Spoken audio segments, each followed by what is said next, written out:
in the United States, women have almost the same rights as men, meaning we can get the same jobs and we can manage our own money.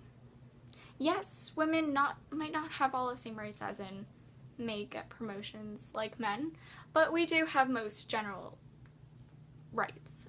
But the environment in Iraq is much different. In Iraq, women are not allowed to get most jobs, let alone manage their own money. Either their father or their husband or another man in their life has to manage their money. One day, they had all their rights, and that day is far gone. They got all their rights taken away, and women's rights is not something that you can go to the store and go buy. It's something that has to be given to you, and you can't just possess it, you have to be given it.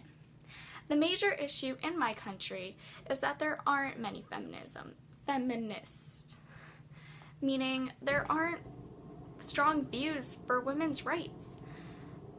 If there were more feministic views, women's rights might actually be given to women in the near future. But since Iraq was the first country to get their women's rights, not many countries around them in the Middle East are wanting to help with that process. There was a time where women in the 1970s were given the chance and the rights to vote under the Iraqi Provisional Constitution, and this supposedly allowed them to vote.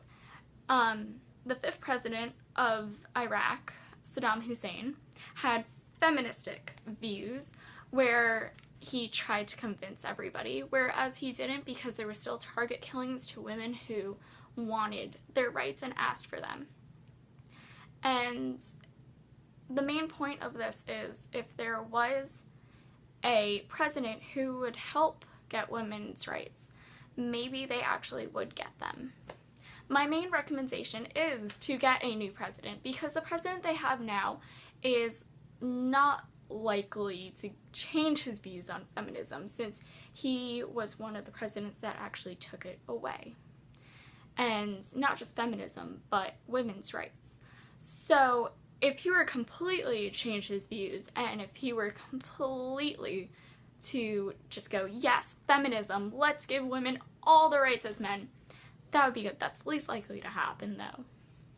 And so, therefore, they need a new president, one that does have feminist views. This doesn't mean hire a woman president, because you don't have to be a woman to be a feminist. I mean, if you have the views that women should be equal, that makes you a feminist. You don't have to be a woman. So if they have those views, they can help create new policies, and they can help create new laws that would give the women the right to vote, give women the right to manage their own money and possess property, and this would give them the right to pretty much anything that men can do. Now, Iraqi is the leader in women's rights, since they were the first country to give their country women's rights. So nobody's helping them with this. It's just them. So the women there are really pushing hard to get their rights back. Also, if their rights are given to them, hopefully the domino effect will happen in their country. Whereas if Iraq starts giving their women's rights, maybe neighboring countries will also follow with that. So therefore, the whole Middle East will have their women's rights, which is really important, because everywhere else in not in the United States, in the world, women have rights. And so it's really important that women do have these, because it's not fair for someone in the United States to have it, but not someone in Iraq or Iran or anywhere, even Africa.